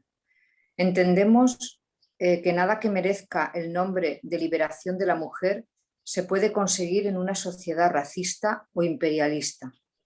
Pero también entendemos que la raíz del problema es el capitalismo y que el racismo y el imperialismo son partes integrantes suyas. Este sistema social, que se enorgullece del trabajo libre, no forzado y del contrato salarial, solo pudo iniciarse gracias al violento expolio colonial, la caza comercial de pieles negras en África, su forzoso reclutamiento como esclavos del Nuevo Mundo y el saqueo de los pueblos indígenas. Pero lejos de cesar después de que el capitalismo se pusiera en marcha, la expropiación racializada de los pueblos no libres o dependientes ha servido desde entonces como una condición habilitadora oculta para la explotación rentable del trabajo libre. La distinción entre trabajadores libremente explotados y los otros, dependientes expropiados, ha adquirido diferentes formas a lo largo de la historia del capitalismo: esclavitud, colonialismo, apartheid y división internacional del trabajo, y se ha desdibujado a ratos, pero en cada fase, incluido el momento presente, la expropiación de pueblos racializados ha permitido al capital aumentar sus beneficios, confiscando recursos naturales y capacidades humanas cuya reposición o reproducción no paga.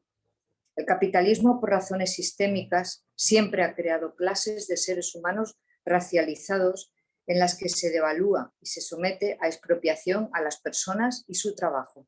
Un feminismo que sea verdaderamente antirracista y antiimperialista debe ser también anticapitalista. Gracias, Maricruz. Mercedes, sigue tú, por favor. Esa afirmación Esa afirmación es más verdadera ahora que nunca, porque la expropiación racializada continúa de manera espectacular.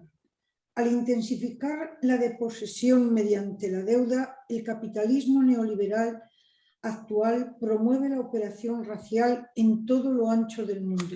El capitalismo neoliberal actual promueve la opresión racial en todo lo ancho del mundo. Continúa. En los países postcoloniales del sur global, las expropiaciones de tierras impulsadas por la deuda colectiva obligan a multitud de pueblos indígenas y tribales a abandonar sus tierras y en algunos casos empujan al suicidio. Al mismo tiempo, la reestructuración de la deuda soberana pone el ratio deuda/PIB por las nubes, obligando a los estados supuestamente independientes a recortar el gasto social y condenando a las futuras generaciones de trabajadores meridionales a dedicar una parte cada vez mayor de su trabajo al reembolso a favor de los prestamistas globales. De esta forma, la expropiación racializada continúa junto y entrelazada con un aumento de la explotación impulsada por la descolonización de gran parte de la fabricación al sur global. Dice, de esta forma, la expropiación racializada continúa junto y entrelazada con un aumento de la explotación impulsada por la deslocalización de gran parte de la fabricación hacia el sur global. Paco, continúa tú. También en el norte global. También en el norte global, esta opresión prosigue a ritmo acelerado. A medida que el trabajo de servicio precario, de bajos salarios, reemplaza el trabajo industrial sindicalizado, los salarios caen por debajo del mínimo necesario para vivir una vida digna, especialmente en los trabajos en los que predominan las trabajadoras racializadas. No solo se las obliga a asumir múltiples trabajos y a endeudarse para sobrevivir, sino que son también objeto de costosos préstamos del día de pago e hipotecas de alto riesgo sumamente expropiadoras. El salario social disminuye también, ya que los servicios que solían proveerse con fondos públicos se descargan sobre las familias y las comunidades, es decir, principalmente sobre las mujeres de minorías e inmigrantes. De igual manera, los ingresos fiscales que anteriormente se dedicaban a la infraestructura pública se desvían al servicio de la reducción de la deuda externa, con efectos especialmente desastrosos sobre las comunidades de color, especialmente segregadas y privadas en gran medida de fondos públicos para escuelas y hospitales, casa y transporte, y medidas preventivas de aire limpio y agua. En cualquier nivel y en cualesquiera regiones, el capitalismo financiarizado trae grandes y nuevas oleadas de expropiación racializada. Gracias, Paco. Isabel, termina tú el capítulo, por favor.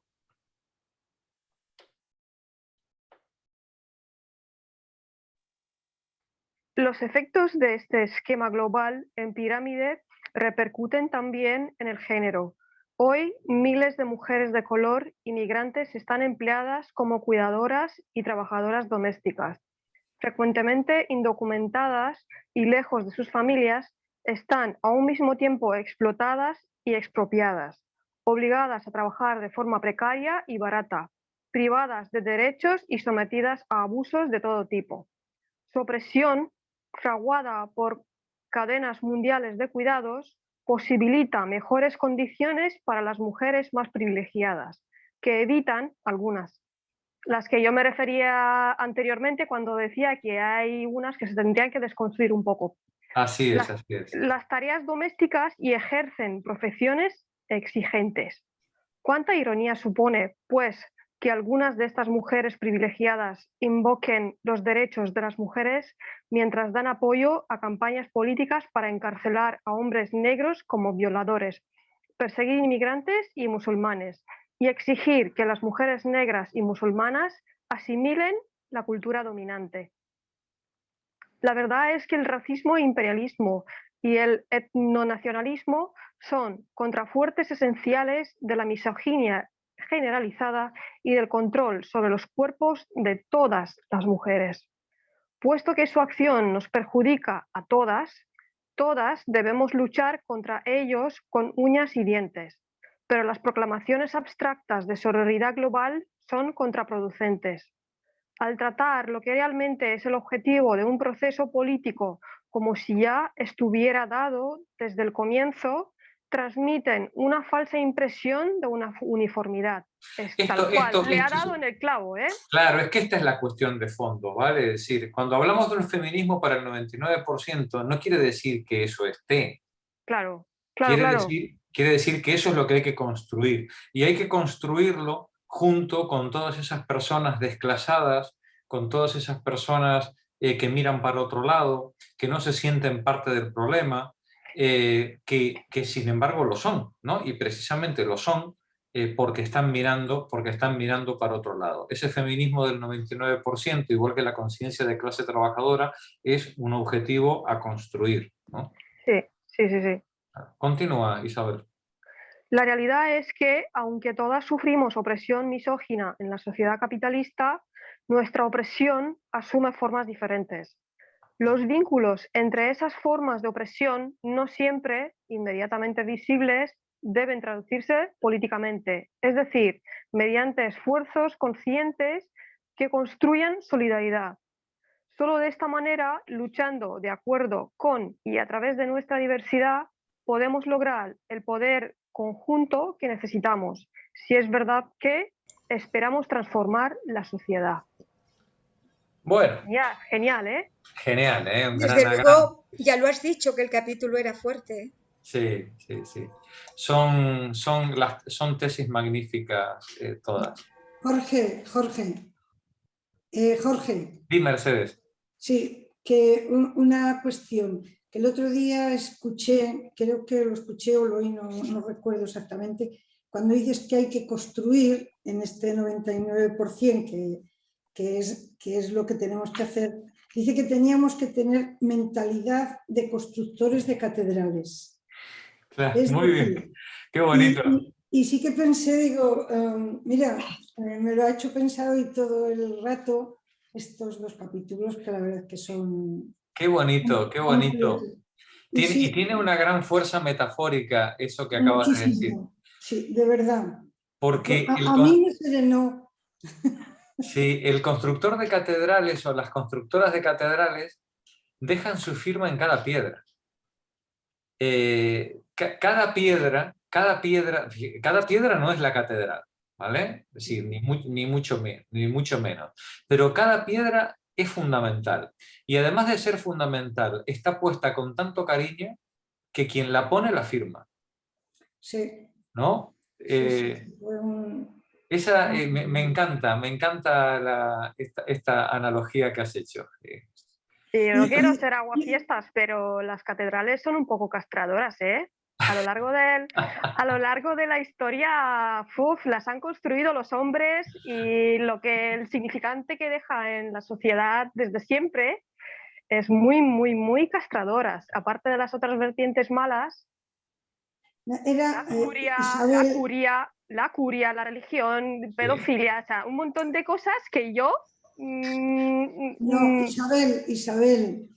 O estamos hablando de la construcción en sí, así en abstracto. Claro, Isabel, era por lo del tema del tiempo. Cuando pensamos en todo esto... La imagen es bonita. A mí me pareció fantástica, ¿no? En ese sentido, no tanto por lo que estabas tú diciendo, que no iba por ahí, sino más bien porque hay que seguir ahí sabiendo que esto puede llevar 1000 años o 500, y además con todo esto quizá que tú añades. O sea... Claro. Pero... Con todo lo que Isabel añade, porque pensad que nosotras solo somos conscientes de los males de nuestra época, pero no tenemos la menor idea de los males que nuestra intervención va a causar. Nosotras ahora podemos ponernos piedrita sobre piedrita, como dice Mercedes, a construir la catedral de la emancipación. pero no nos engañemos, el futuro no va a ser perfecto, el futuro va a ser como poco tan imperfecto como somos nosotras, como poco, ¿vale? Y si tenemos mala suerte, más, ¿vale? Entonces bueno, las generaciones que vienen se echarán las manos a la cabeza con respecto a lo que nosotros hacemos y dirán qué barbaridad, qué burras eran. Vamos a ser culpables.